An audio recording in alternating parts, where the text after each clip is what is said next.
Hello everyone, this is a shortish update video on the moss farm I made a few weeks ago. Um, in particular, I've kind of made a few redesigns, and the rates of it are now up to 2200 Bonemeal per hour, uh, which I think is pretty impressive, especially as this is still pretty much the same price as the old one. In fact, mostly it's just a few parts rearranged, to the point that the only real new expense is a extra repeater, a few more hoppers and composters, and likely a bit more building blocks, including these bits of immovable obsidian. As a brief explanation of how I got to this newer design, I think it's important to go through a little bit of history with what I've kind of done. The farm originally started out as this kind of small 5x5 design, mostly inspired by Mine the Fabs. And really, what I wanted to do was try and destroy the remaining bits of moss that his farm didn't really take care of, along with trying to speed up the clock a bit. This clock of 26 ticks is actually from the very first moss farm I tried to make, which was basically limited by how fast the water could spread. And this design actually fared fairly well. I really enjoyed it. It was fairly effective. But also, I kind of knew that there were maybe some improvements I could make, and so I eventually upscaled to this design, uh, which has a 7 long space in the length, while still remaining 5 wide. On the server that I was testing the designs on, it was producing cobblestone whenever I tried to make it bigger for some reason. Uh, However, I'm not sure if just like my grown experience of redstone or if it was something about that server led to that, but I eventually was able to expand it out to a full 7x7 pad, and up to the rates to 1800 bone meal per hour, sort of. But that still wasn't enough for me. A big goal I wanted was to get a double piston extender in the back somehow, and I eventually figured out how to do that. As you can see, this one has been modified for that. Uh, Really, the trick was getting the delay between this stone generator and this stone generator being about 6 ticks, and that is what initially bumped it up to in the 2200 range. Um, However, this was also kind of bugging me in the sense that, like, this one is already a little bit big for my taste, with the 17 by 17 by 7 size, and with an extra piston extender in the back, that was just going to make the thing massive. But also it added more sticky pistons and other kind of redstone that I feel kind of was detracting from the whole idea of this being fairly cheap, especially because a lot of the larger, more higher end designs like Ilmangos tend to be very resource heavy, as I think I mentioned last time, and I'd rather not start making a design that is equally resource heavy. So I kind of wanted to do something to fix that, and that kind of came in the answer of this, which is a very not well designed tileable version of my farm. It uses the same kind of stone generator, but only on one side.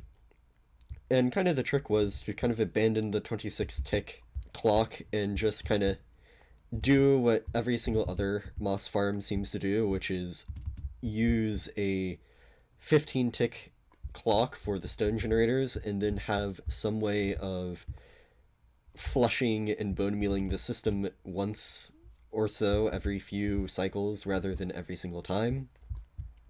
Um, and in this case, I kind of went with just a kind of toggling on and off. And the result of that is a not very great farm. This is, well, it's still faster than some designs that you see out there, but uh, I think this was like only about 1,000 bone meal per hour. So really, you'd only want to ever use this if you're going for a tileable design and you want to be cheap. And so I wasn't really happy with that either. Uh, but I realized that a lot of this bone meal, or not bone meal, moss blocks, because it's kind of left in these strips, if I had another stone generator pushing in from the side, I could again recover most moss blocks, and with the kind of on and off, each stone generator here is basically doing the duty of both sides of stone generator in this design with a very small increase in time penalty. And so doing that, the result was this. Uh, as you can see, we have basically the same type of stone generator on two sides, basically the same as the design I showed last time, however, with a little bit of the removal of the bud powering aspect. And the reason for that is that effectively this piston was relying on this piston updating it, but sometimes, due to how this moss is destroyed, this piston won't extend, which then kind of really screws with this side of the piston extender, so now it's just directly powered instead. Um, Besides that, if you look down here, this is also a redstone torch clock, like the other one. It's on 15 ticks total, or rather 15 ticks including the torch. And with that, um, because the way these kind of redstone torch and repeater clocks work, this actually has a cycle of 30 redstone ticks instead of 15. It spins half of the time on and half of the time off. And so in the on phase, it activates the bone meal and activates the kind of T flip-flop system that flushes away all of the material. And then we have an observer here which just detects when this changes state to activate the stone generators. So the stone generators are still activating every 15 redstone ticks. And so the result of that is that we have a farm that in 30 ticks goes through a full cycle rather than 26, but also destroys more moss blocks than this design, or this design without the double piston extenders in the back. And so the result is what I would consider a fairly decently cheap farm for one that has kind of broken the 2,000 bone meal per hour barrier, which has been kind of the big barrier for me ever since I started working on these. And to that, I think it's pretty cool that I've gotten to this point. So, like the original design, we're going to first start off with a central dropper elevator that is too high with a dispenser on top. And then we're going to move out by 3 hoppers. And then we're going to make a rectangle. Unlike the first design, this one is 7 long instead of 5. And one way you can do that is just come out 3 to each side, like so. And again, we're going to cover all of these with hoppers, not hoppers, composters.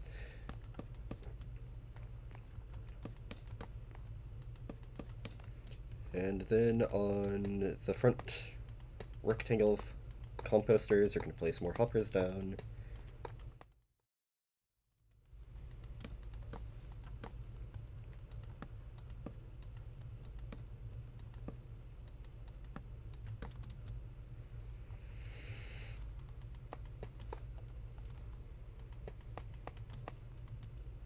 Like so. And unlike the other version, we're actually going to do the clock first, just because it's going to be easier to locate everything. So for the clock, we're first going to put down some redstone here, a building block here, and a redstone torch. here. And then, like the original version, we're going to have a repeater on 4 ticks, another repeater on 4 ticks, and another repeater on 4 ticks. And then we're going to have an extra repeater that we are going to put on 2 ticks, I believe, because this is these 3 repeaters make 12. This is a 13th tick, so we need 14, 15. And we're going to piece of redstone dust here. You can put a building block underneath this if you want, just for a reminder if you're digging anywhere near this. Then we're going to put a sticky piston here, a building block here, and a building block here. And finally, just to make sure that the lever is kind of at the front of the farm, lever here, and then some redstone dust into the piston.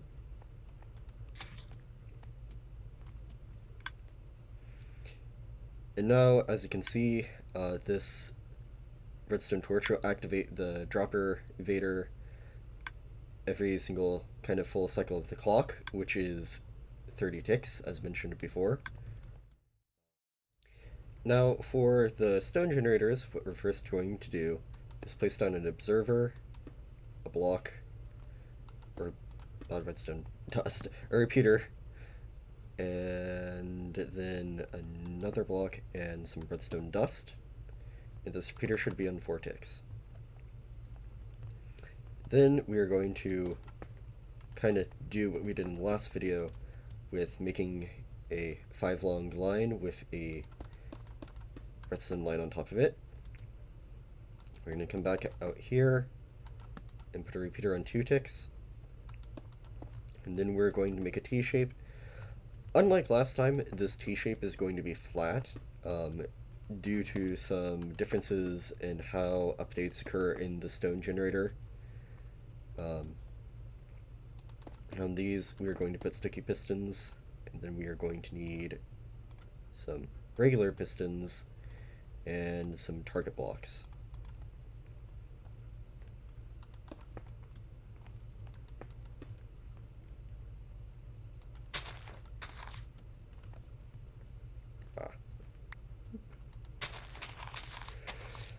And then finally, on the outside of the target blocks, we need to put stone or some kind of building block to keep in the water. And then we're going to move on to the stairs.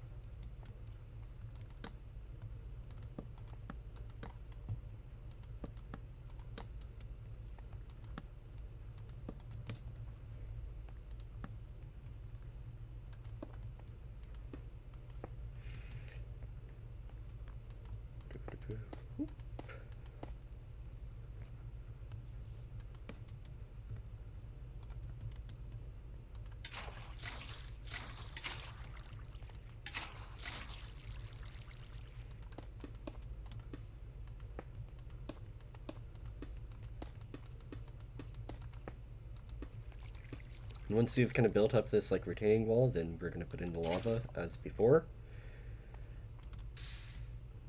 And once the stone is filled in, this stone generator is done. Now, to locate the next stone generator, what we're going to do is make the line that will connect them. First off, we're going to kind of place down a repeater in a little cradle at 4 ticks. Then we're going to come out 2 blocks this way, turn towards the clock, and go out by 2 blocks again. So this length should be a redstone line of 4. And then we're going to make another kind of mini cradle and put this repeater on 2 ticks. So the total delay from this stone generator to this stone generator should be 6. And this is going to be facing into the target block on this side of the stone generator, which is just going to extend over here and is exactly the same as that one. Now that the stone generators are in place, we are going to want to start making the kind of base platform as well as kind of a stopping wall to prevent this from kind of this stone generator over here from pushing beyond where we want it to go. So what we're going to do is start building kind of a retaining wall around this area by coming out of a few blocks. And when we're aligned with these, we want to put down immovable blocks. I'm using crying obsidian, but you can use any kind of block that can fit in for this, whether that be regular obsidian or a tile entity such as a furnace. Um, and so once those are in place, and we're gonna just kind of come around and make sure that there's not really any gaps. You can bring this out all the way if you want.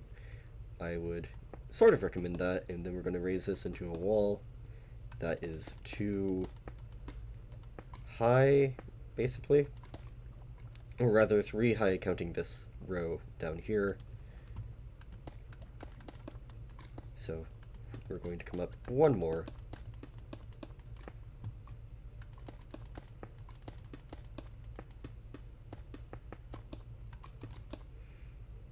And then we can turn on the stone generator.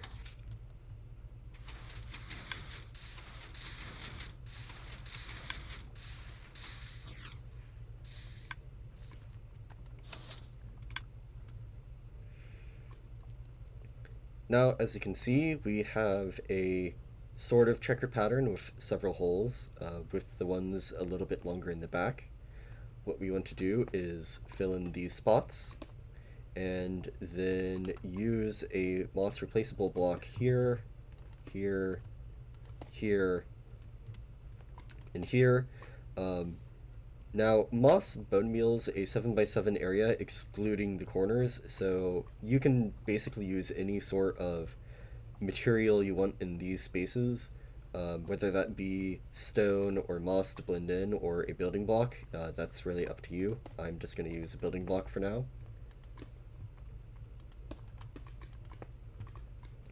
And then in the middle, we need to place down a moss block. So as the final system, we're going to put in the mechanism that will flush away the items.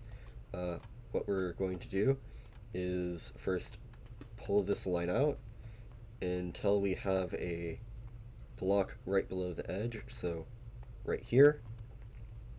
And then we're going to place a dropper facing up, and then a dropper facing down. And then we're going to break out these blocks. And then we're going to place a building block here, a building block here, a comparator, reading this upper dropper, build up, place a redstone torch, and then we're going to place a building block on that, a repeater here, another building block, and then another torch. And to kind of complete that, we want to put in a junk item.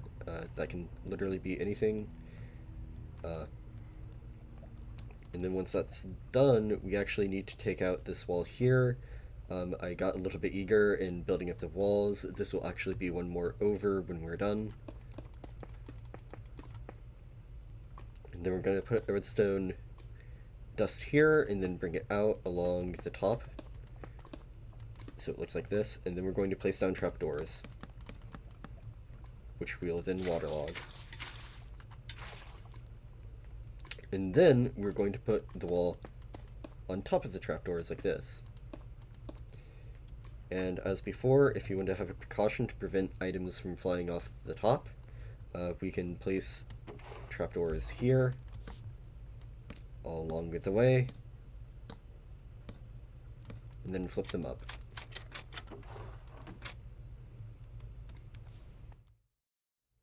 Alright, and now as a final step, we are going to place in a stack of bone meal into our dispenser and turn on the farm. It should be ready.